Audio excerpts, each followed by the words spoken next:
Hello dear students, आज अपने इस लेक्चर में हम लोग विटामिन्स के बारे में डिस्कस करेंगे। नीट और बहुत सारे कॉम्पिटिटिव एग्जाम में हर बार विटामिन से क्वेश्चंस पूछे जाते हैं। विटामिन्स जो बॉडी की ग्रोथ के लिए इम्पॉर्टेंट है, माइक्रोन्यूट्रिएंट है, इसकी डेफिशिएंसी से बहुत सारी डिजीज हो सकती हैं। तो आज का लेक्चर स्टार्ट करते हैं विटामिन्स का। इस लेक्चर में मैं फैट सॉल्युबल विटामिन्स के बारे में डिस्कस करूंगा। विटामिन्स को डिस्कवर्ड किया था, vitamins were discovered by Lunin. Scientist name याद रखना, विटामिन्स को डिस्कवर्ड किसने किया था? Lunin. The term vitamin was given by Funk. Term vitamin Funk ने दिया था, लेकिन विटामिन की डिस्कवरी किसने करी थी? ल्यूनिन ने। Vitamins are micronutrient, biological regulators and metabolic regulators. Yes, body में जो मेटाबॉलिज्म हमारे आपकी हो रहा उसे रेगुलेट करना, कंट्रोल करना, बॉडी में जो ग्रोथ है उसे कंट्रोल करना, that's why we say biological regulator and metabolic regulator. Earliest known vitamin, vitamin C. Earliest extracted vitamin, vitamin B1। सबसे पहले जिस विटामिन के बारे में हमें पता चला वो विटामिन सी था, और जो सबसे पहले सेपरेट किया गया वो विटामिन B1 था। Vitamins are not synthesized in the body. हम लोग विटामिन हमेशा बाहर के सोर्सेज से लेते हैं, हमारी बॉडी कैपेबल नहीं है विटामिन को सिंथेसाइज करने के लिए। बहुत सारे प्लांट प्रोडक्ट, एनिमल प्रोडक्ट जिन्हें जब हम खाते हैं तो बॉडी को विटामिन्स मिलते हैं। बैक्टीरिया इसेर्सिया कोलाई के बारे में देखो, ये कैपेबल है बच्चों, पता है इसेर्सिया कोलाई बैक्टीरिया सारे विटामिन्स बना सकता है लगभग। हमारे आपके गट में, लार्ज इंटेस्टाइन में इसेर्सिया कोलाई है और विटामिन्स बनाने में कैपेबल है। So what is written here? Bacteria Escherichia coli does not require any vitamins as it can synthesise all of them. Most of the water soluble vitamins do the function through their respective coenzyme। जब हम लोग water soluble vitamins के बारे में discuss करेंगे तो ज़्यादातर जो वाटर सॉल्युबल विटामिन है बी कॉम्प्लेक्स और सी, ये कोएंजाइम के फॉर्म में अपने एक्शंस को एग्जीक्यूट करते हैं। तो फिलहाल दो तरह के विटामिन्स है, fat soluble and water soluble vitamin. इस लेक्चर में हम लोग फैट सॉल्युबल विटामिन्स के बारे में डिस्कस कर रहे हैं। फैट सॉल्युबल विटामिन्स याद करने का फार्मूला हमारे पास क्या है? केडा, विटामिन के, ई, डी और ए। केडा फैट सॉल्युबल विटामिन, मतलब जो फैट में डिसॉल्व हो सकते हैं, जो फैटी टिश्यूज में स्टोर्ड होते हैं। हमारी आपकी बॉडी में जो फैट सेल्स है वहीं पर ये विटामिन स्टोर होते हैं। केडा, K, E, D, A. Fat soluble vitamins are stored in the fat cells and as the name suggests these vitamins require fat in order to be absorbed। हमारे small intestine में bile salt की help से, fat की help से small intestine के ज़्यादातर jejunum वाले part में फैट सॉल्युबल विटामिन एब्जॉर्ब होते हैं। ए, डी, के जो अभी हम लोग याद कर चुके हैं, उल्टा हम लोगों ने याद किया केडा या एडेक याद कर सकते हो जो फैट सॉल्युबल विटामिन है। The fat soluble vitamin A, D and K are stored in the body for a long period of time and generally pose a greater risk for toxicity when consumed in excess than water soluble vitamin। Fat soluble vitamin हमारे आपकी body में store होते हैं। अगर आप जो food material है उनके अलावा एक्सेस ड्रग के फॉर्म में इस विटामिन को लोगे, बॉडी में स्टोर होगा हाइपर विटामिनोसिस, और विटामिन से यस टॉक्सिसिटी हो सकती है। वाटर सॉल्युबल विटामिन उतने हमारे लिए हार्मफुल नहीं है जितने फैट सॉल्युबल हैं, अगर एक्सेस में हो गया तो।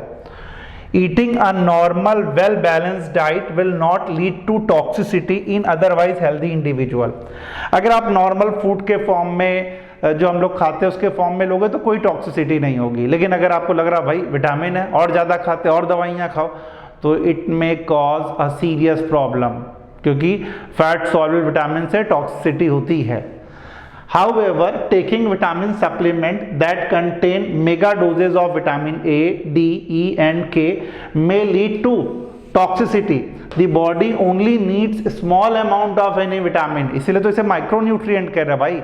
ऐसा थोड़ी कि आप एक साथ बहुत सारी इसे खाना चालू कर दोगे तो ये नुकसान करेगा, तो इसीलिए इसे माइक्रोन्यूट्रिएंट कहते हैं। जो चीज़ें हम और आप खा रहे हैं उसमें सफिशिएंट अमाउंट में होता है ये। नेक्स्ट, अब वन बाय वन बच्चों हम लोग विटामिन के बारे में डिस्कस करेंगे, और पहला विटामिन है विटामिन ए, जिसे आप रेटिनॉल कहते हो। Vitamin A that is called as retinol. Retinol vitamin वैसे नॉर्मली हम लोग को मालूम है विजन के लिए रिस्पॉन्सिबल है, टीयर फॉर्मेशन के लिए रिस्पॉन्सिबल है, एपिथेलियल लाइनिंग के लिए रिस्पॉन्सिबल है, और बहुत सारे फ्रूट्स मटेरियल है जिनमें विटामिन ए है, नॉन वेजिटेरियन सोर्सेज भी हैं जिनमें विटामिन ए है। देखते हैं क्या क्या है। Vitamin A also called retinol has many function in the body. It is of two types.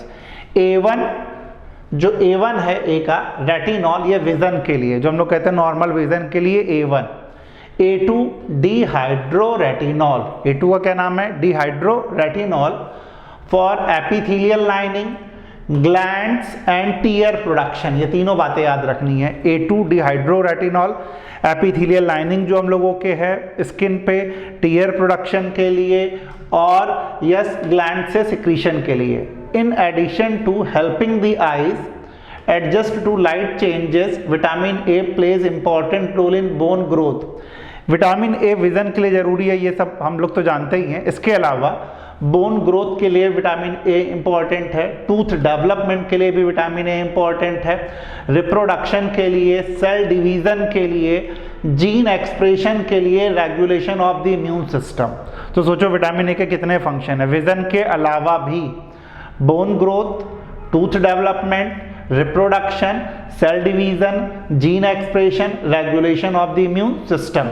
Next है skin, eyes, mucous membrane of the mouth, nose, throat and lungs depend on vitamin A to remain moist। कुछ ऐसे part है हमारी body के जो हमेशा moist रहते हैं, जैसे स्किन, नोज वाला पार्ट आप देख लो, ओरल कैविटी का पार्ट देख लो।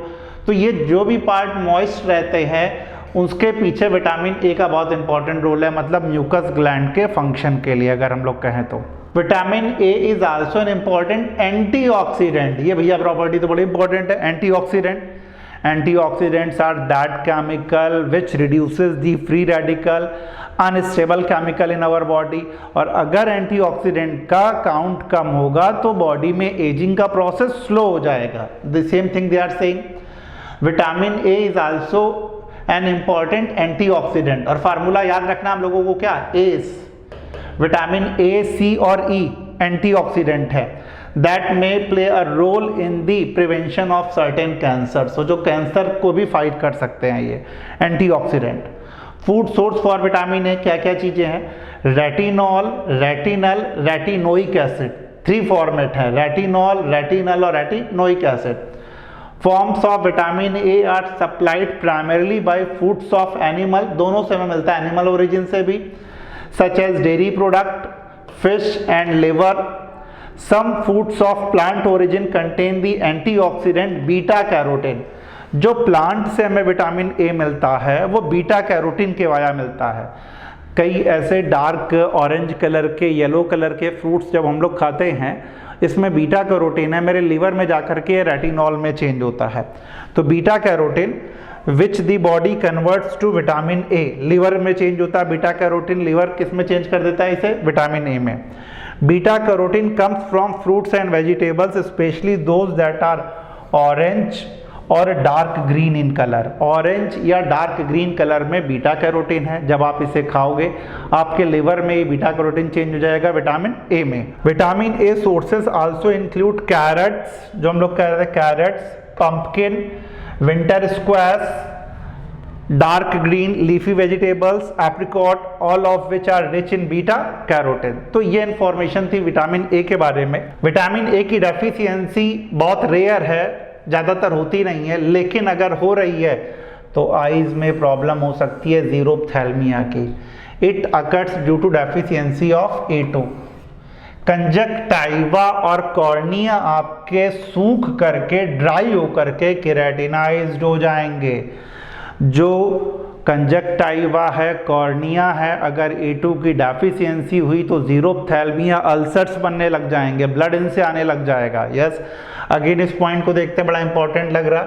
Vitamin A deficiency is rare but the disease that result is known as xerophthalmia. It occurs due to deficiency of A2 dehydroretinol. Conjunctiva and cornea become dry due to keratinisation, बिल्कुल सूख करके keratinised dry हो जाएंगी, इनसे में ulcers form होने लग जाता है, आई से ब्लड आना चालू हो जाएगा अगर A2 की डेफिशिएंसी ज़्यादा हो गई तो। नेक्स्ट देखते हैं, in most commonly occurs in developing nation usually due to malnutrition. ठीक है, जो डेवलपिंग कंट्रीज है जहाँ मैल न्यूट्रिशन है, लोगों को न्यूट्रिशन नहीं प्रॉपर मिल रहा, वहाँ ज़्यादातर इसकी डेफिशिएंसी से देखा जाता है।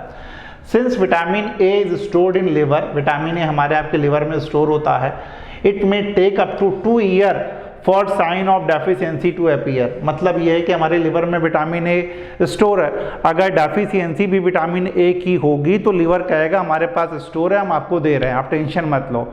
तो बहुत देर में पता चलता है विटामिन ए की डेफिशिएंसी। नाइट ब्लाइंडनेस, निक्टोलोपिया, शाम के समय, रात के समय आपको दिखाई नहीं दे रहा, क्योंकि विटामिन ए के कारण ही तो रॉड सेल्स का कौन सा कंपोनेंट बनता है, रेटिनॉल वाला। Deficiency of A1 also called nyctalopia and very dry rough skin में indicate lack of vitamin A. तो निक्टोलोपिया, रतौंधी, रात का अंधापन विटामिन ए की डेफिशिएंसी से, रॉड सेल से नहीं बन रही है प्रॉपर, आपको इवनिंग टाइम या नाइट टाइम में दिखाई नहीं देगा। और इसके अलावा स्किन भी रफ हो रही है। Other sign of possible vitamin A deficiency includes decreased resistant to infection. अगर बैक्टीरिया या वायरल इन्फेक्शन होगा तो बॉडी आपकी फाइट नहीं कर पाएगी। पता है, अगर बॉडी की इम्यूनिटी ज़्यादा स्ट्रांग चाहिए, हम ये चाहते हैं कि बॉडी हमारी फाइट करे पैथोजेंस के अगेंस्ट में, your immunity should be strong, you have capability to fight against the infectious disease, yes that is done by vitamin A. They are saying same thing कि other sign of possible vitamin A deficiency includes decreased resistance to infection, faulty tooth development and slower bone growth. तो आपके bone की growth में, teeth की growth भी slow पड़ जाएगी, epithelial lining proper नहीं होगी, टीयर प्रोडक्शन नहीं होगा, निक्टोलोपिया होगा। तो आई थिंक आप लोगों की सारी चीज़ें समझ में आ रही होंगी विटामिन ए के बारे में। नेक्स्ट बच्चों मिलने जा रहा है विटामिन डी। हम लोगों का विटामिन है पुअर मैन्स विटामिन, इसे गरीबों का विटामिन कहा जाता है, क्योंकि सनलाइट जब हमारे आपके स्किन पर पड़ती हैं, यूवी रेज जब हमारे स्किन पर पड़ती हैं, तो 7-डिहाइड्रोकोलेस्ट्रॉल नंबर ऑफ स्टेजेस के बाद फाइनली जाकर के किडनी में active form of vitamin D बनाता है, जिसे कहते हैं 1,25 डाइहाइड्रोक्सी कॉलीकैल्सिफेरॉल। इसके अलावा फूड मटेरियल से भी हमें विटामिन डी मिलता है। देखते हैं क्या क्या चीज़ें हैं विटामिन डी के बारे में। also known as calciferol, common name calciferol, sunshine vitamin, anti ricket vitamin, sunlight से मिल रहा इसलिए सनशाइन। पुअर मैंस विटामिन हर एक को अवेलेबल है, इसे पुअर मैंस विटामिन भी कहते हैं। कैल्सिफेरॉल कहते हैं केमिकल के कारण। एंटी रिकेट विटामिन, क्योंकि अगर विटामिन डी होगा तो रिकेट्स की प्रॉब्लम बच्चों में नहीं होगी। D2 calciferol plant origin, D3 cholecalciferol animal origin. तो प्लांट और एनिमल ओरिजिन कैल्सिफेरॉल अलग अलग हैं। प्लांट सिर्फ कैल्सिफेरॉल है और एनिमल ओरिजिन कॉलीकैल्सिफेरॉल है। एक्टिव फॉर्म जो अभी मैं कह रहा था, हर एक को याद होना चाहिए, पूछा गया है ये dihydroxy cholecalciferol. Vitamin D plays a critical role in body's use of calcium and phosphorus. हम और आप अपनी डाइट में कैल्शियम और फॉस्फोरस ले रहे हैं, बॉडी कैसे इसका इस्तेमाल करेगी? Who decides this? Vitamin D. Vitamin D से ही, जब कैल्शियम और फॉस्फोरस है तो बोन और टीथ की ग्रोथ के लिए इंपॉर्टेंट है, तो ये विटामिन डी डिसाइड करता है। It works by increasing the amount of calcium absorb from the small intestine helping to form and maintain bone. हम और आप जब कैल्शियम रिच डाइट ले रहे हैं, मिल्क ले रहे हैं, मिल्क में कैल्शियम है, कैल्शियम ब्लड में एब्जॉर्ब होकर के आएगा किसकी प्रेजेंस में? विटामिन डी की प्रेजेंस में। तो विटामिन डी देख लो इस तरह से स्मॉल इंटेस्टाइन में एब्जॉर्प्शन में रोल प्ले कर रहा है, calcium absorption from the small intestine. Vitamin D benefits the body by playing a role in immunity and controlling cell growth. तो इम्यूनिटी इनहेंस करने में, सेल डिवीजन को कंट्रोल कर रहा है। Children specially need adequate amount of vitamin D to develop strong bones and healthy teeth. जो छोटे बच्चे हैं उनमें विटामिन डी की डेफिशिएंसी नहीं होनी चाहिए, क्योंकि बोन और टीथ की ग्रोथ के लिए प्रॉपरली ये नेसेसरी है। Food sources for vitamin D, क्या क्या सोर्सेज है? The primary food source of vitamin D are milk, अपना favourite, and other dairy product fortified with vitamin D, और डेयरी प्रोडक्ट जो कि विटामिन डी में रिच हो, मतलब फोर्टिफाइड हो। Vitamin D is also found in oily fish like herring, salmon, sardines as well as in cod liver oil, इन सब में भी विटामिन डी होता है। In addition to vitamin D provided by food we obtain vitamin D through our skin which produces vitamin D in response to sunlight. जब exposure होगा ultraviolet light का, necessary for the body to produce the active form of vitamin D. जैसा अभी हम लोगों ने कहा था, अगर स्किन पे सनलाइट का एक्सपोजर होगा तो स्किन विटामिन डी फॉर्म करती है नंबर ऑफ स्टेप्स के बाद। 10 to 15 मिनट, भाई सिर्फ 10 से 15 मिनट आपको सनलाइट चाहिए विदाउट सनस्क्रीन। ऐसा नहीं स्किन पे आप सनस्क्रीन लगा करके अब जा रहे धूप में बैठने, नहीं तो टैनिंग हो जाएगी। बिना सनस्क्रीन के 10 से 15 मिनट आपको प्रॉपरली सनलाइट में बैठना है।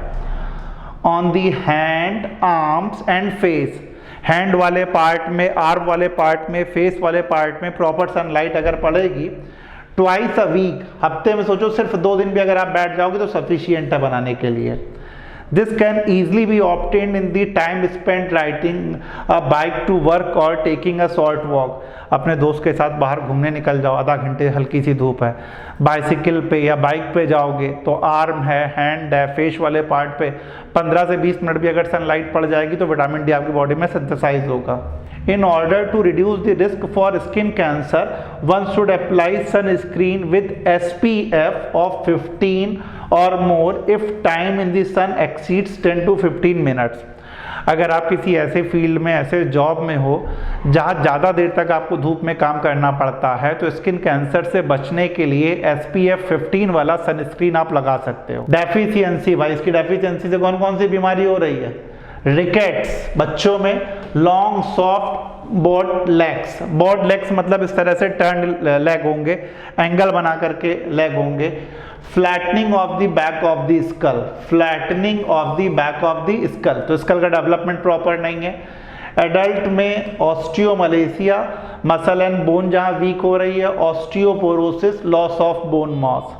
तो एक एज के बाद अगर ऑस्टियोपोरोसिस हो रहा है विटामिन डी की डेफिशिएंसी से, आपकी बोन वीक हो रही है, लॉस ऑफ बोन मॉस, और ऑस्टियोमलेशिया में मसल्स और बोन में वीकनेस आ रही है, और बच्चों में हम लोग देख ही चुके हैं कि विटामिन डी की डेफिशिएंसी से क्या होगा? रिकेट्स। नेक्स्ट है vitamin E tocopherol.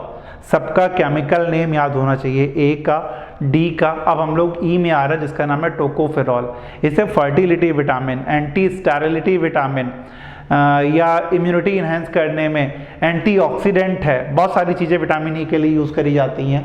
Anti sterility मतलब स्टेरिलिटी को प्रिवेंट कर रहा, तो इसे फर्टिलिटी विटामिन भी कह सकते हो, या ब्यूटी विटामिन भी कहा जाता है। अगर हमारे स्किन पे स्कार्स पड़ रहे हैं, स्कार्स, रिंकल्स आ रहे हैं, झुर्रियाँ आ रही हैं, विटामिन ई से उसे दूर किया जा सकता है। Removes scar and wrinkles from skin. Fertility vitamin fertility के लिए जरूरी है।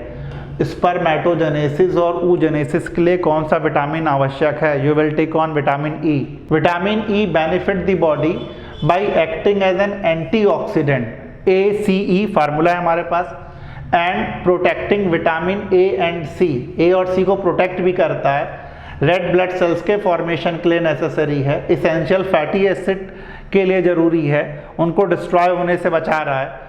Next, research from decades ago suggested that taking antioxidant supplement vitamin E in particular might help prevent heart disease and cancer. Research ये show करती है कि अगर आप सफिशिएंट विटामिन ई ले रहे हो तो आपको हार्ट की डिजीज और कैंसर नहीं होगा, अगर आप विटामिन ई प्रॉपर ले रहे हो। Essentially, recent research indicates that to receive the full benefits of antioxidants and phytonutrients in the diet, one should consume these compounds in the form of fruits and vegetable। जो हम लोग कह रहे हैं vitamin E को भी अगर आप चाहते हो कि कैंसर की प्रॉब्लम ना हो, स्किन आपकी शाइन करे, ग्लो करे, तो बच्चों इसे नेचुरल फॉर्म में लेना है, किसी सप्लीमेंट के फॉर्म में नहीं लेना है। नेचुरल फॉर्म में ही सब ज़्यादा इफेक्टिव रहती है, रिसर्च शो करती हैं। तो हम लोग तो क्या करते हैं, मार्केट से विटामिन ई की गोली लेकर के खाना चालू कर देते हैं, उसे स्किन पे लगाते हैं, वो उतनी इफेक्टिव नहीं है। जो नेचुरल सोर्सेज हैं आप वो यूज़ करो। फूड सोर्सेज क्या क्या देख लेते हैं, आज के बाद हम लोग भी यही यूज़ करेंगे जिससे स्किन ग्लो करे हमारी भी। About 60% of vitamin E in the diet comes from vegetable oil. जो भी वेजिटेबल ऑयल है, सोयाबीन है, कॉर्न है, कॉटन सीड है, सैफ्लावर है, इन सबसे मिलता है। This also include product made with vegetable oil, margarine and salad dressing। Vitamin A sources include fruits and vegetables, grain, nuts, almonds and hazelnut, seeds में sunflower and fortified cereals. Vitamin E की deficiency से sterility मतलब fertility loss हो जाएगी। Cases of vitamin E deficiency usually occur in premature infants and in those unable to absorb fat. ये 2 point याद कर सकते हो। Since vegetable oils are good source of vitamin E, people who excessively reduce their total dietary fat may not get enough vitamin E। अगर आप बिल्कुल fat rich diet ले ही नहीं रहे हो, क्योंकि फैट तो चाहिए इसके एब्जॉर्प्शन के लिए, तो विटामिन ई की डेफिशिएंसी हो सकती है। और हम और आप घर में जो रिफाइंड ऑयल यूज़ कर रहे हैं, अगर आप देखोगे तो उसमें लिखा रहता है enriched with vitamin E. Naturally उसमें विटामिन ई होता है, तो हर चीज के नुकसान नहीं, फायदे भी हैं। अब आता है फाइनली फैट सॉल्युबल विटामिन में last vitamin K. It is known as naphthoquinone. Naphthoquinone blood clotting के लिए जरूरी है, एंटी हीमोरेजिक विटामिन है। सिंथेटिक फॉर्म एक याद रखना है, मीएनडियोन। सिंथेटिक फॉर्म क्या है इसका? मीएनडियोन। विटामिन के is naturally produced by the bacteria in the intestine. हमारे आपके इंटेस्टाइन में कौन इसे नेचुरली प्रोड्यूस करता है? Bacteria. And plays an essential role in normal blood clotting, promoting bone health and helping to produce protein for blood, bones and kidneys। तो bone के लिए, किडनी के लिए, मतलब ब्लड क्लॉटिंग के अलावा भी अदर रोल है, लेकिन मेन रोल ब्लड क्लॉटिंग में है। यही हमें फिलहाल नीट लेवल पे याद रखना है। फूड सोर्सेज क्या क्या है? Green leafy vegetables such as turnip green, spinach, cauliflower, cabbage, broccoli and certain vegetable oils including soybean oil, cottonseed oil, canola and olive oil। ये सारे सोर्स भी हैं विटामिन के। Animal food in general contain limited amount of vitamin के। तो या तो plant sources से मिलेगा या हमारे गट में बैक्टीरिया से सिंथेसाइज करेंगे, और ब्लड क्लॉटिंग के लिए इसेंशियल है। Finally haemorrhage can occur due to sufficient amount of vitamin K. Haemorrhage can occur due to sufficient amount of vitamin K. अगर विटामिन के की डेफिशिएंसी होगी तो हीमोरेज या ब्लड लॉस हो सकता है। विटामिन के डेफिशिएंसी में अपीयर इन इन्फेंट्स और in people who take anticoagulant. अगर आप एंटीकोएगुलेंट लोगे तो विटामिन के का काम तो ब्लड क्लॉटिंग है, तो उनमें डेफिशिएंसी होगी। सच एज कोमेडिन, वारफरीन एंटीकोएगुलेंट है, और एंटीबायोटिक ड्रग से भी, क्योंकि एंटीबायोटिक ड्रग आपके गट में बैक्टीरिया को डिस्ट्रॉय करेंगी, और बैक्टीरिया ही तो विटामिन के फॉर्म कर रहा। New born baby lack the intestinal bacteria to produce vitamin K and need a supplement for the first week. New born baby के इंटेस्टाइन में बेनिफिशियल या गुड बैक्टीरिया नहीं होते हैं, तो शुरुआत में उनके में विटामिन के सिंथेसाइज नहीं होता। That's why what they need supplement. Those on anticoagulant drug, मतलब जो लोग एंटीकोएगुलेंट ड्रग या ब्लड थिनर लेते हैं जिससे ब्लड उनका पतला हो रहा, उनमें विटामिन के की डेफिशिएंसी हो सकती है, but should not change their vitamin K intake without consulting a physician. तो सिर्फ ये वीडियो देख करके आप कोई भी डिसीजन मत लेना। पीपल टेकिंग एंटीबायोटिक्स में लैक विटामिन के। वही जो अभी हम लोगों ने कहा था कि अगर एंटीबायोटिक लोगे तो विटामिन के की डेफिशिएंसी होगी। Temporarily because intestinal bacteria are sometimes killed as a result of long-term use of antibiotics। ज़्यादा लॉन्ग टाइम तक अगर आप एंटीबायोटिक लोगे तो गुड बैक्टीरिया जो विटामिन के बनाते हैं उनकी डेथ हो सकती है। Also people with chronic diarrhea, बहुत ज़्यादा आपको chronic diarrhea है, may have problem of absorbing sufficient amount of vitamin K through the intestine and should consult their physician to determine if supplementation is necessary। जिन्हें chronic diarrhoea, उनके में vitamin के properly absorb नहीं होता, तो उन्हें supplement की नेसेसिटी हो सकती है। सो बच्चों, this is all about the fat soluble vitamin ADEK। I hope आप लोगों को ये वीडियो अच्छा लगा होगा। कमेंट सेक्शन में कमेंट करिएगा। फिर अपना नेक्स्ट वीडियो हम लोग जो लाएंगे वो होगा वाटर सॉल्युबल विटामिन के बारे में।